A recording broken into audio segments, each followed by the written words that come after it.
रामकृष्ण हरी मंडळी, श्री स्वामी समर्थ. तुमच्या सर्वांचा आपल्या यूट्यूब चॅनलमध्ये खूप खूप स्वागत. स्वामी महाराजांच्या कृपेने तुमच्या सर्व चांगल्या इच्छा पूर्ण होवोत ही स्वामींच्या चरणी प्रार्थना करते आणि आजच्या या व्हिडिओला सुरुवात करते. 5 ऑगस्टपासून पवित्र अशा श्रावण महिन्याची सुरुवात झालेली आहे. 3 सप्टेंबरला हा जो महिना आहे तर तो संपणार आहे. श्रावण हा महिना अत्यंत शुभ आणि महत्त्वाचा मानला जातो. हा महिना श्रावण महिना संपण्या अगोदर आपल्याला एक फूल कुठे दिसले तर ते अजिबात सोडायचं नाही. ते फूल तुम्हाला घरी घेऊन यायचं आहे. जर तुम्हाला श्रावण महिन्यामध्ये संपण्या अगोदर हे एक फूल भेटलं तर तुमच्या सगळ्या इच्छा पूर्ण होतील. 100% मनातील कठीण इच्छा पूर्ण होऊन आयुष्याचं सोनं झाल्याशिवाय राहणार नाही आणि आपल्या घरामध्ये धनसंपत्ती पैसा हा यायला सुरुवात होईल. अशा या एका फुलाचा उपाय आपल्याला या श्रावण महिन्यामध्ये करायचा आहे. हा उपाय कसा करायचा आहे, हे फूल कोणतं आहे याबद्दलची संपूर्ण माहिती आजच्या व्हिडिओमध्ये मी तुमच्यासोबत शेअर करणार आहे. त्यामुळे तुम्ही हा व्हिडिओ स्किप न करता शेवटपर्यंत पहा. चॅनलवरती नवीन असाल तर सबस्क्राइब करा आणि असेच माहितीपूर्ण नवनवीन व्हिडिओ पाहण्यासाठी बेल आयकॉनलाही क्लिक करा. म्हणजे जेव्हा मी कधी नवीन व्हिडिओ अपलोड करेन तर त्याचे नोटिफिकेशन सर्वात आधी तुम्हाला भेटेल आणि तुम्ही एक पण व्हिडिओ मिस करणार नाही. तर पहा, मी तुम्हाला जो उपाय सांगणार आहे तर हा उपाय आपल्याला श्रावण महिन्यामध्ये करायचा आहे. तुम्ही कोणत्याही दिवशी हा उपाय करू शकता. जर तुम्हाला शक्य असेल तर हा उपाय तुम्ही सोमवारच्या दिवशी करण्याचा जास्तीत जास्त प्रयत्न करा. कारण हा श्रावण महिन्यातील सोमवारला विशेष असं महत्त्व असतं. या दिवशी शिवतत्व हे खूप जास्त प्रमाणामध्ये जागृत असतं आणि जर आपण या दिवशी असे प्रभावी उपाय केले तर महादेवांच्या कृपेने आपल्या प्रत्येक उपायाला शीघ्र फळ प्राप्त होत असतं आणि म्हणून तुम्हाला शक्य असेल तर सोमवारच्या दिवशी तुम्ही हा उपाय करू शकता. जर तुम्हाला सोमवारी हा उपाय करणं शक्य नसेल तर तुम्ही श्रावण महिन्यातील कोणत्याही दिवशी हा उपाय केला तरी सुद्धा चालेल. तर हा जो उपाय आहे तो आपल्याला का करायचा आहे तर पहा, आपल्या घरामध्ये सतत आर्थिक अडचणी येत असतात. नेहमी पैशाची चणचण भासत असते.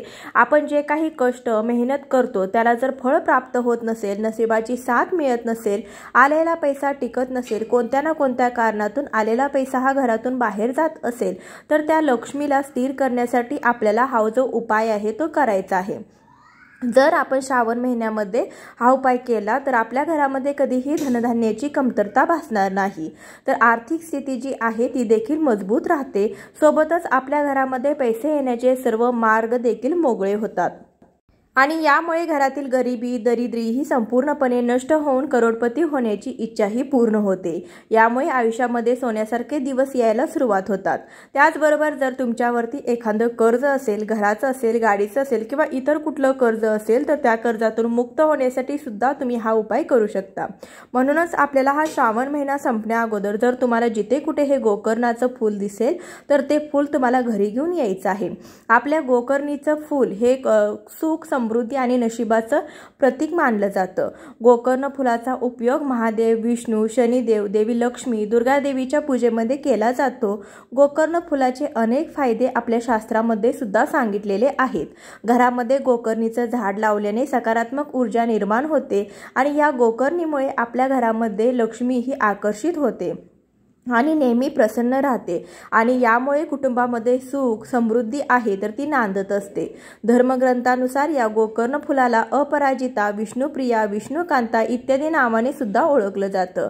गोकर्णी धनाची देवी लक्ष्मी संबंधित आहे आणि त्यामुळे गोकर्णी घरात लावणे आर्थिक समृद्धीचं प्रतीक मानलं जातं. तर आर्थिक परिस्थिती ही वाढत राहते. गोकर्णी ही शुभ आणि पूजनीय असल्याने तिच्या प्रभावामुळे घरामध्ये सुख शांतीचे वातावरण राहते. भगवान विष्णूंची महादेवांची कृपा मिळते आणि माता लक्ष्मी गोकर्णी सोबतच राहते आणि त्यामुळे जीवन हे आनंदी राहते. गोकर्णीचे हे फूल माता लक्ष्मी आणि भगवान कुबेरांना सुद्धा प्रसन्न करतं. त्यामुळे आपल्या कुटुंबाची आर्थिक स्थिती जी आहे तर ती मजबूत व्हायला सुरुवात होते आणि म्हणूनच जर श्रावण महिन्यामध्ये जिथे कुठे तुम्हाला हे निळ्या रंगाचं गोकर्णीचं फूल भेटलं तर ते तुम्हाला घरी घेऊन यायचं आहे.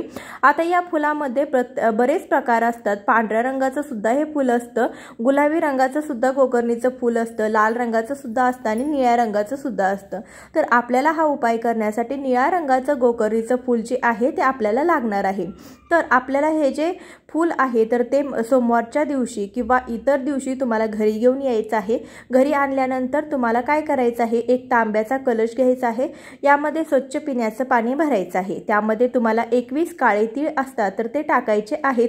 थोडंसं कच्चं दूध जे आहे तर ते तुम्हाला या पाण्यामध्ये टाकायचं आहे.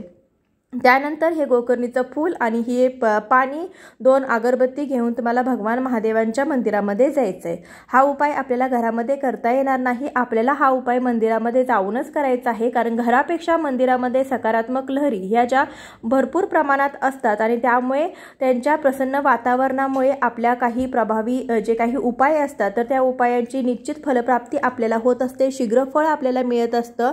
सर्वप्रथम तुम्ही मंदिरामध्ये गेल्यानंतर अगरबत्ती लावायची आहे, धूप लावायचा आहे, त्यानंतर तुम्ही दिवा नेला असेल तर दिवा देखील प्रज्वलित करू शकता। तर हे जे जल आहे तर ते तुम्हाला शिवलिंगावरती अर्पण करायचं आहे। त्यानंतर त्यानंतर तुम्हाला जे निळ्या रंगाचं गोकर्णीचं फूल तुम्ही सोबत नेलेलं आहे ते शिवलिंगावरती अर्पण करायचं आहे।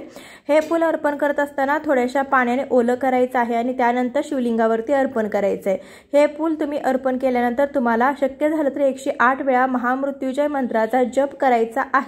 महामृत्युंजय मंत्र कोणता आहे हे तुम्हाला मी स्क्रीनवरती दिलेला आहे, तर तो महामृत्युंजय मंत्र तुम्ही वाचून म्हणू शकता।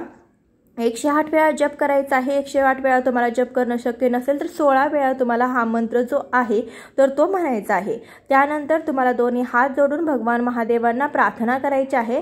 त्यांना आपल्या ज्या काही अडचणी असतील तर त्यासंबंधी जी काही तुमची समस्या असेल, आर्थिक बाबी असतील तर त्या काही इच्छा असतील त्या तुम्हाला दोन्ही हात जोडून प्रार्थना करून महादेवांसमोर सांगायची आहे। तुमची जी काही मनोकामना असेल ती महादेवांना लवकरात लवकर पूर्ण व्हावी अशी सुद्धा तुम्हाला प्रार्थना करायची आहे। आणि यानंतर ते फूल तुम्ही अर्पण केलं होतं ते फूल तुम्हाला पुन्हा शिवलिंगावरून उचलून घ्यायचं आहे। यानंतर आपल्या घरी आणून आपल्या घरामध्ये जिथे आपण धनसंपत्ती पैसा ठेवतो तर अशा ठिकाणी आपल्याला हे फूल ठेवायचं आहे। हे फूल जे आहे तर ते अभिमंत्रित केलेलं आहे, यामध्ये लक्ष्मी आकर्षित करण्याची एक शक्ती असते। हे फूल जर आपण आपल्या पैशाच्या तिजोरीमध्ये ठेवलं तर आपल्या घराकडे लक्ष्मी ही स्वतःहून येते, खेचली जाते, आपल्या घरामध्ये नेहमी प्रसन्न राहते, प्रत्येक कामामध्ये आपल्याला यश मिळते, पैशासंबंधी सर्व अडचणी या नष्ट होतात। असा हा एक उपाय तुम्हाला श्रावण महिन्यामध्ये करायचा आहे। सांगितल्याप्रमाणे शक्य झालं तर सोमवारच्या दिवशी हा उपाय करण्याचा जास्तीत जास्त प्रयत्न करावा। त्याचबरोबर आपल्या घरामध्ये सततचं आजारपण असेल, आलेला पैसा ह्या आजारपणामध्ये निघून जात असेल, सतत दवाखाना चालू आहे, मेडिसिन चालू आहे, कितीही दवाखाना करून त्या व्यक्तीला गुण पडत नसेल तर तुम्हाला काय करायचं आहे, सोमवारच्या दिवशी एक निळ्या रंगाचं गोकर्णाचं फूल घ्यायचं आहे, महादेवाच्या मंदिरात जायचं, गेल्यानंतर तुम्हाला काय करायचं आहे तिथे जाऊन पूजा करायची आहे। गोकर्णाचं फूल जे आहे ते शिवलिंगावरती अर्पण करायचं आहे। आता जी व्यक्ती आजारी आहे त्या व्यक्तीने हा उपाय करण्याचा जास्तीत जास्त प्रयत्न करावा, परंतु ही व्यक्ती खूप आजारी आहे तर हा उपाय सुद्धा तुम्ही दुसरी इतर व्यक्ती करू शकते, तर त्या व्यक्तीच्या वतीने दुसऱ्या व्यक्तीने हा उपाय केला तरी देखील चालेल। आपल्याला हे फूल घेऊन शिवमंदिरामध्ये जायचं आहे, सोबत आपल्याला तांब्याभरून पाणी देखील घ्यायचं आहे। तांब्याभरून पाणी आहे तर ते शिवलिंगावरती अर्पण करायचं आहे। निळ्या रंगाचं फूल जे आपण घेतलेलं आहे ते देखील अर्पण करायचं आहे। फूल अर्पण केल्यानंतर तुम्हाला ओम नमः शिवाय या मंत्राचा 108 वेळा किंवा 16 वेळा जप करायचा आहे। आजारी व्यक्ती असेल तर तिने स्वतःहून जे आजारपण आहे तर ते आजारपण दूर करायचे आहे अशी इच्छा व्यक्त करायची आहे, किंवा हा उपाय एखादी दुसऱ्या व्यक्तीसाठी करत असाल तर त्या व्यक्तीने त्या व्यक्तीचं नाव घ्यायचं आहे आणि जो आजार आहे तो लवकरात लवकर बरा व्हावा असं वाटत असेल तर ही इच्छा तुम्ही त्या दिवशी महादेवांसमोर व्यक्त करायची आहे। आणि जे फूल तुम्ही अर्पण केलं होतं ते तुम्हाला पुन्हा उचलून घ्यायचं आहे। त्यानंतर पांढऱ्या रंगाच्या कपड्यामध्ये बांधायचं आहे आणि आपल्या स्वयंपाकघरामध्ये ईशान्य कोपऱ्यामध्ये तुम्हाला हे ठेवायचं आहे। यामुळे घरामध्ये एक सकारात्मकता निर्माण होते, घरातील काही आजारपण असेल, काही बिमारी असेल तर ती संपूर्णपणे नष्ट होते, कुटुंबाची भरभरून प्रगती देखील होते। त्याचबरोबर पुढचा हा उपाय तुम्हाला विवाह संबंधित करायचा आहे। एखादा मुलगा मुलगी आहे जिचा विवाह जो आहे तो जुळत नाही, भरपूर प्रयत्न करते परंतु प्रयत्न करूनही मनासारखं स्थळ येत नाही, विवाह योग जुळून येत नाही। त्याचबरोबर एखाद्या व्यक्तीची कुठलंही महत्त्वाचं काम पूर्ण होत नाही, सतत त्या कामामध्ये अडचणी येत आहेत, तर हे काम पूर्ण होण्यासाठी सुद्धा तुम्ही काही अडचणी येत असतील, संकट येत असतील, ती काम अपूर्ण राहत असेल तर तुम्हाला या दिवशी निळ्या गोकर्णाचं फूल घ्यायचं आहे। त्यानंतर आपल्याला या फुलावरती थोडंसं मीठ टाकायचं आहे आणि हे जे फूल आहे तर ते तुम्हाला त्या व्यक्तीसाठी हा उपाय करायचा आहे। त्या व्यक्तीवरून तुम्हाला ज्याप्रमाणे घड्याळाचा काटा फिरतो त्या प्रकारे तुम्हाला 7 वेळा उतरवून घ्यायचे, त्यानंतर वाहत्या पाण्यामध्ये तुम्हाला हे फूल विसर्जित करायचं आहे। असं जर तुम्ही केलं तर तुमच्या तुमची अडलेली कामे सगळी पूर्ण होतील, लवकरात लवकर विवाह योग जुळून येतील। अशा पद्धतीने आपल्याला गोकर्णाच्या फुलाचे 3 उपाय करायचे आहेत। व्हिडिओ तुम्हाला आवडला असेल तर लाईक करा, चॅनलवरती नवीन असाल तर सबस्क्राईब करा। यापैकी तुम्हाला जो शक्य आहे तो उपाय नक्कीच करून पहा। भेटूया अशाच एखाद्या व्हिडिओसोबत, तोपर्यंत हर हर महादेव।